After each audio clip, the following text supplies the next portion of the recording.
Love thy brother as you love thyself.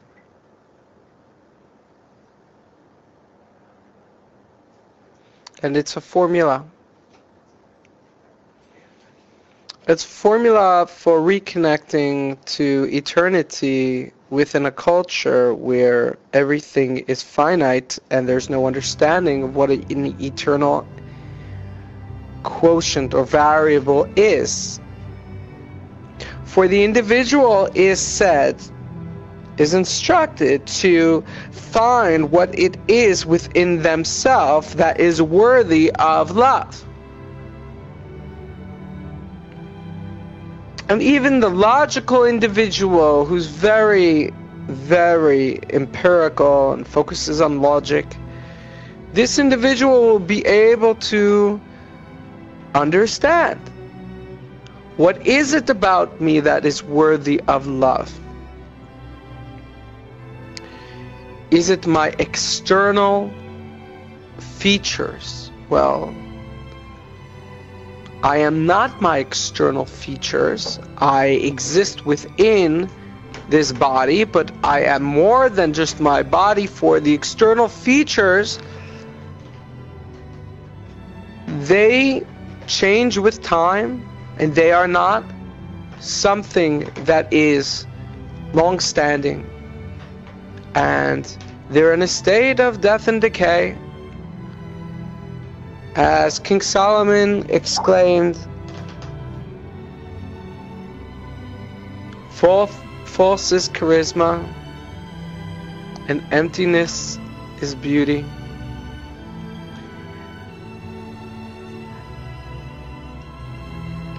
The individual has to realize that I am not my external. For if we had technology to transfer another individual into another body, another individual's consciousness, we wouldn't confuse that with being me. We would understand that the body is an external. And so we understand that the body is not the I that I'm supposed to be loving. And if we focus on the intellect, that I am in love, I am worthy of, I'm supposed to be loving my intellect, well,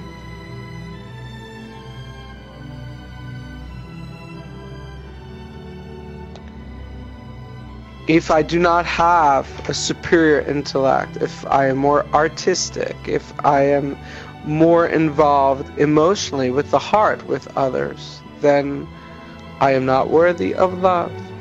But the credo is to love thyself and love your brother, meaning that there's some element that's universal and worthy for love. Regardless of the rubric, that individual can zero in on what is worthy of love, and then in possessing that cadence of love for thyself, one can then recognize its resonance in different variations throughout. And so what is being pointed to is the individual's inner light, their inner song, the light of truth, the light of eternity that resonates within each individual. For that does not change with age. That does not change with condition. That is constant. That is eternal. That is the bridge for an individual who's stuck in fractile perception of linearity to come into a conduit of connectivity with all that is eternal, to bridge eternity by finding the God within, by finding the spark of eternity within, and in loving that aspect within through which source manifests itself for all eternity, which is now resonating within an individual. That individual, in possessing a love for that resonance, will then recognize, though a different flavor of resonance, a different key of resonance, that same love for all. And that doesn't change regardless of a situation. That doesn't change with variables. For you're in love with eternity, and your love is eternal. And regardless of the situation in a fractaled world, that love is always constant. That resonance is always constant. And in the world around you, those individuals, whether asleep or alive, they will be resonating their truth and their frequency of love. And they are worthy. They are worthy of unconditional love. For you recognized it as a root of eternal resonance. And from the eye of eternity, it matters not if they've awakened at this moment, or if they possess it fully at this moment. For from the eye of eternity, it doesn't matter if it's this life or another life or for whichever, it doesn't matter. For eternity is alive and vibrant forever.